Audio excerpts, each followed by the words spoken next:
बिस्मिल्लाहिर्रहमानिर्रहीम, अस्सलाम वालेकुम। आज 5 अक्टूबर है, दिन है हफ्ते का, और आज इमरान खान की सालगिरह है। साबिक वज़ीर आज़म और क्रिकेट के superstar, world cup champion, Shaukat Khanum hospitals बनाने वाले, पाकिस्तान में नई सियासी पार्टी और फिर उसको पाकिस्तान की मकबूल तरीन सियासी पार्टी बनाने वाले इमरान खान, जो कि 1 साल से ज़्यादा हो गया जेल में है, आज उनकी सालगिरह है। और उनकी सालगिरह के मौके पर जिस तरह उनके कारकुन निकले हैं, आप अंदाज़ा लगाइए कि पूरी हुकूमत, विफाकी हुकूमत, सूबाई हुकूमतें, ये सब शिकस्त खा चुकी हैं कैदी नंबर 804 से। और इसमें ये नज़र आ रहा है कि अब हालत ये है कि हुकूमत के पास एक ही रास्ता बचा है, एक ही रास्ता बचा है पतली गली से निकलने का। उस पर हम बात करेंगे। इसके साथ साथ अब ताज़ा तरीन इत्तलात ये है कि गंडापुर का काफिला निकल चुका है, इस्लामाबाद की जानिब रवां दवा है, क्योंकि पंजाब की हुदूद में दाखिल हो चुका। बुरहान इंटरचेंज वो जगह थी जहां से कह रहे थे किसी सूरत आगे आ ही नहीं सकते, और वहां पर बड़ी शेलिंग देखी गई, बड़ी रुकावटें देखी गई। लेकिन अब ताज़ा तरीन इत्तलात हैं कि गंडापुर का काफिला वहां से आगे निकल चुका है। हमने आपको बताया था कि लोग खाने पीने का सामान लेकर आए थे और वहां पर लोगों ने कुछ देर आराम किया। शेलिंग होती रही, हेलीकॉप्टर से भी शेलिंग की गई, ड्रोन्स का भी इस्तेमाल किया गया है शेलिंग के लिए, लेकिन लोग पीछे नहीं हटे। और आप ये देखिए कि इस्लामाबाद में इबरतनाक शिकस्त के बाद डी चौक में, दीगर इलाकों में, फैजाबाद में इबरतनाक शिकस्त के बाद अब पूरे पंजाब में भी हमने देखा है कि मरीम नवाज साहिबा ने अब बंद करना शुरू कर दिया है तमाम सड़कों को। और वही सूरत हाल जो हमने इस्लामाबाद में देखी थी, पूरे अब पंजाब में फैल गई है। ख़ास तौर पर लाहौर, मीनार पाकिस्तान के इर्द गिर्द कंटेनर्स लगा दिए गए हैं। मीनार पाकिस्तान से दूर, कई किलोमीटर दूर तक कंटेनर्स ही कंटेनर्स हैं। पुलिस तैनात है। वही हरकतें, वही हरबे, वही हथकंडे जो इस्लामाबाद में देखे, वो अब लाहौर में इस्तेमाल किए जा रहे हैं। और ये अब से नहीं है, ये 1-2 दिन से शुरू हो चुका है। अंदाज़ा लगाएं कि इतना खौफ था कि एहतजाज की कॉल 4 तारीख को इस्लामाबाद में थी और 5 को लाहौर में थी, लेकिन यहां कोई 48 घंटे पहले ही लोगों के लिए जिंदगी अजीरन बना दी मरीम नवाज साहिबा ने। और फिर कहती हैं 2-4 लोग निकलते हैं। और आप देखें कि कंटेनर जब आप 200-400 लगा देंगे और उसके बाद आप कहीं 2-4 लोग निकलते हैं, तो इसलिए लोगों ने कहा देख लें कितने लोग निकले हैं। हमारी इत्तलात यह है कि इसके बावजूद टोलियों की शक्ल में लोग निकल रहे हैं, पैदल भी निकल रहे हैं। मीनार पाकिस्तान में पानी छोड़ दिया गया है। और ये तो हरबे हैं। इस्लामाबाद में इतने बुरे हालात हुए हैं कि अहम शख्सियात ने इस्लामाबाद छोड़ना शुरू कर दिया। अंदाज़ा लगाइए आप, शहबाज शरीफ तो पतली गली से निकल गए थे पहले ही, वो तो लाहौर अपनी राजगाह पर पहुंच गए थे। और रात गवर्नर राज की बातें हो रही थी, फौज के आमने सामने अवाम के लाने की बातें हो रही थी, और बड़ी खतरनाक सूरत हाल की बात हो रही थी। मैंने आपसे अर्ज़ किया था, अल्हम्दुलिल्लाह हमारी वो खबर दुरुस्त साबित हुई है अल्लाह के फजल करम से। ना तो गवर्नर राज लग रहा है और फौज भी अवाम के आमने सामने नहीं आई, ना ही उसने कोई फायरिंग की है। अब इत्तलात ये है कि फौज को इख्तियार ज़रूर दे दिया गया है। ज़िला इंतज़ामिया ने फौज को हर किस्म की ताकत, नेज़, असलहा इस्तेमाल करने, शहरियों को गिरफ्तार करने समेत इस्लामाबाद की हुदूद में हर वो इख्तियार दे दिया है जो दुश्मन के खिलाफ जंग में हासिल होते हैं। मरीम नवाज खान साहिबा ये रिपोर्ट कर रही हैं। तो ये इस वक्त ताज़ा तरीन सूरत हाल है, और जैसे जैसे इसमें डेवलपमेंट होगी हम आपको आगाह करेंगे। अच्छा, एक और चीज़ बड़ी दिलचस्प है, जो रात इजलास हुआ था, जिसका हमने जिक्र किया था कि तहरीक इंसाफ को ऑफर आई और रात को फिर इजलास हुआ, उसमें बैरिस्टर गौहर पर बड़ी तनकीद हुई कि जी हमने पीछे नहीं हटना।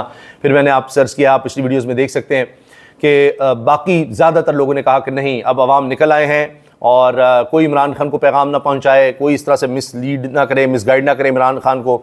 अब हमने एहतजाज नहीं रोकना जब तक डी चौक में अली बिन गंडापुर नहीं पहुंच जाते। तो उसमें यह भी पता लग रहा है, जो ऑफर्स चल रही हैं, कि काजी फाइज ईसा की कुर्बानी, ये काजी फाइज ईसा को हम आगे नहीं लाएंगे।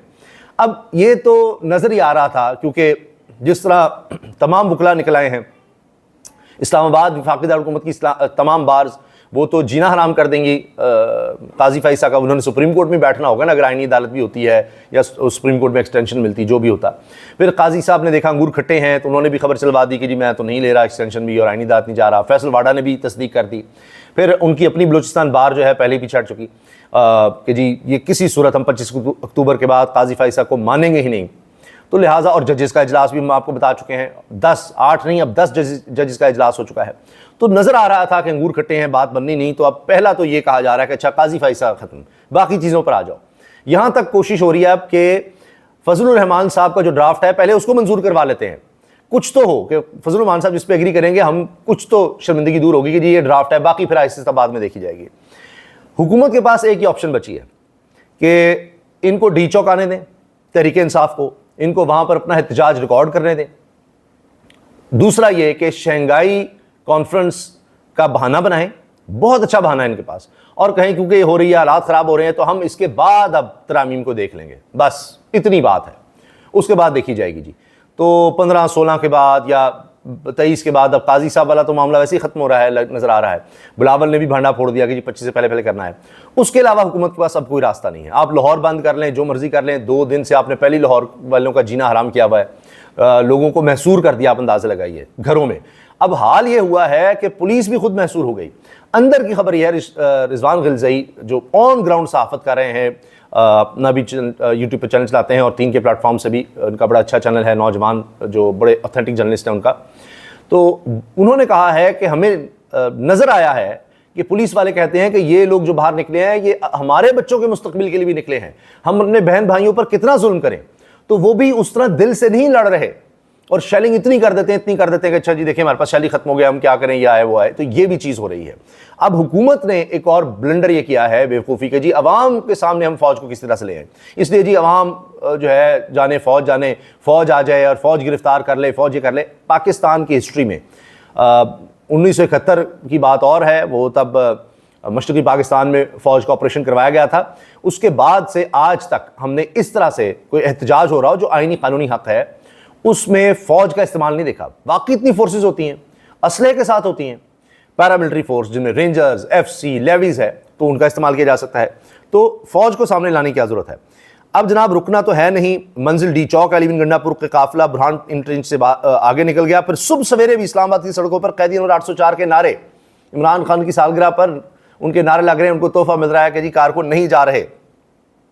लेकिन एक बहुत ही अफसोसनाक वाक़या हुआ है, बहुत अफसोसनाक वाक़या, और इसीलिए कहते हैं कि कोई शर्म हया करनी चाहिए, रातों को जा कर इस तरह से नहीं करना चाहिए। दुनिया में कहीं नहीं होता, आपने किसी को गिरफ्तार करें, किसी क्रिमिनल को भी, तो इंतज़ार कर लिया जाता है, अनलेस कि कोई दहशतगर्द है और घुसा हुआ है और कोई पुलिस पर फायरिंग कर रहा है, तो और बात है कि फिर आप उस पर एक्शन लेते हैं। अब इन्होंने क्या किया कि मीनार पाकिस्तान जो है उसके साथ इलाका शाहदरा, वहाँ पर जो तहरीक इंसाफ के वर्कर हैं, शाहदरा के लाहौर के वर्कर हैं जाहिद अब्बास, इनके घर पर छापे के दौरान इनके वालिद मोहतरम पर पंजाब पुलिस का तशद्दुद, ये कासिम खान सूरी साहब इल्ज़ाम लगा रहे हैं। लेकिन इंडिपेंडेंट रिपोर्टर्स भी इसकी तस्दीक कर रहे हैं कि मुबैना तौर पर इस तरह एक वर्कर के घर छापा मारा गया और उसके वालिद साहब बर्दाश्त न कर सके और दिल का दौरा पड़ने से इंतकाल कर गए। कासिम खान सूरी तहरीक इंसाफ के रहनुमा साबिक डिप्टी स्पीकर कौमी असम्बली कह रहे हैं कि पुलिस का तशद्दुद हुआ, बुजुर्ग दिल का दौरा पड़ने से इंतकाल कर गए, ये जुल्म की इंतहा है और जाली वज़ीर आला पंजाब इसकी जिम्मेदार है, ये बात की जा रही है। शौकत बसरा ने कुछ लोगों को वेलकम किया है, खबरें आ रही हैं, जिनमें रिटायर्ड ब्रिगेडियर कर्नल भी हैं जो डी चौक पहुँचे हैं, उसके मनाजिर भी नज़र आ रहे हैं। अब अगले चंद घंटे बहुत अहम हैं और इसके अलावा और कोई हल नहीं है कि किसी तरह से इनको डी चौक पहुँचने की इजाज़त दे दी जाए, क्योंकि ये नज़र आ रहा है जो यहाँ तक पहुँच गए, आप सोचिए इतनी रुकावटें, कील रस्ते में, खंदकें, इतनी शैलिंग, तो आपका ख्याल है कि अब वो यहाँ से वापस ऐसे ही चले जाएंगे? अब डी चौक तो वो आएंगे। तो बेहतर यह है कि हुकूमत अभी से होश के नाखून ले और मामले को ठंडा करने की कोशिश करे। जिस तरह पहले उन्होंने कहा है, हुकूमत तो बीच में से निकल गई कि ऑफ़र की इमरान खान को कि जी हम आप जाएं, या तहरीक इंसाफ को ऑफ़र की, वो तहरीक इंसाफ पीछे हट गई कमेटी, उनका नहीं, जो करना है डायरेक्ट इमरान खान से बात करें।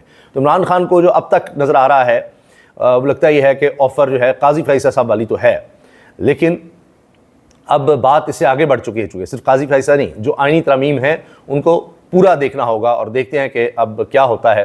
क्या चूँकि जब ये डी चौक पहुँचते हैं वो इस डील में शामिल होता है कि जी डी चौक भी पहुँचने दिया जाएगा, उसके बाद आईनी तरमीम आगे बढ़ाई जाएगी, तो चीज़ें फिर उसके बाद सामने आ जाएंगी। लेकिन अभी तक ये नज़र आ रहा है कि हुकूमत के पास और कोई रास्ता नहीं है। वैसे भी लगता है कि कुछ घंटों तक गंडापुर यहाँ पर पहुँच जाएंगे।